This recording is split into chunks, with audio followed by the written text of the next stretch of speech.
Salut à tous, dans cette vidéo, vous allez découvrir toutes les clés pour trouver un appartement qui consomme rien en chauffage.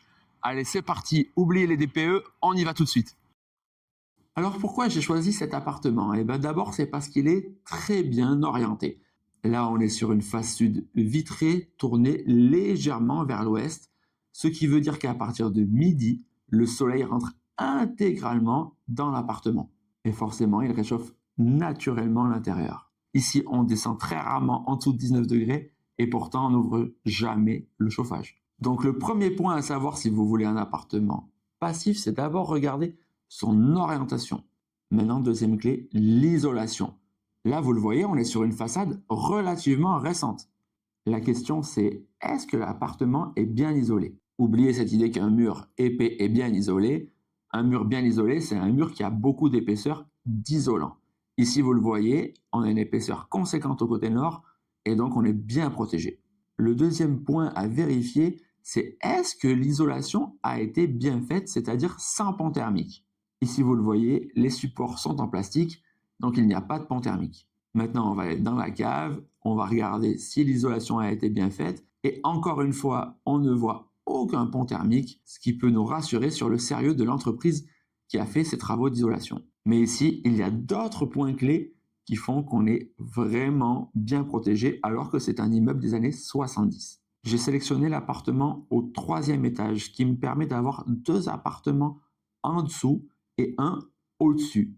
En plus, j'ai plusieurs appartements à l'est et plusieurs appartements à l'ouest, ce qui me permet d'être intégralement protégé et chauffé par mes voisins.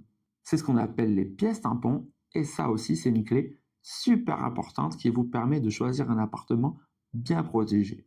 La disposition intérieure est aussi super importante. On a bien sûr mis toutes les pièces à vivre et les chambres au côté sud et toutes les pièces qui chauffent, salle de bain et cuisine, du côté nord.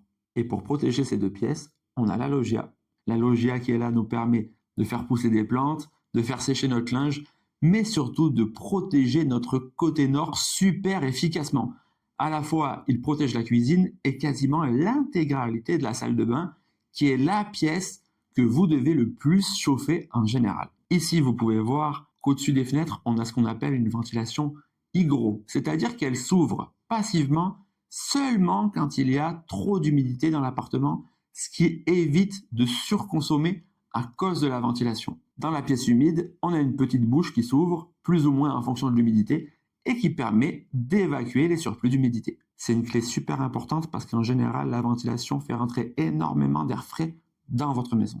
Franchement, cet appartement a été vraiment bien conçu et je remercie tous les jours l'architecte qui l'a fait. Si cette vidéo vous a plu et que vous voulez que je vous explique comment trouver un appartement qui vous protège efficacement du chaud, dites-le moi dans les commentaires. Et si vous avez d'autres questions, surtout n'hésitez pas, ça me fera plaisir de vous répondre. Maintenant, si vous voulez passer à la vitesse supérieure et faire construire, contactez-moi, c'est mon métier de vous accompagner. Il y a encore plein de petits secrets à découvrir. Vous aurez un audit gratuit en vous inscrivant dans la newsletter. Je vous laisse regarder la description. Merci encore pour votre soutien. À bientôt.